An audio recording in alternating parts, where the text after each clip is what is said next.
يعني ده شارع من شوارع اسكندريه القديمه. زي هم كاتبين كده. شارع حضرتك بتمشي بيه فيه، تمام. واللهم صل على النبي، اللي عاملين حاجه كده حمايه للمروه زي ما هو مكتوب كده في اللوحه. بتحمي نفسك مثلا من شتاء او من حاجه زي كده.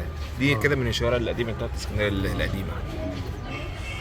فدايما المنطقه دي وانت ماشي فيها بتشم ريحه التاريخ، منشيه، أكيد. جمرك، كده. ايوه طبعا.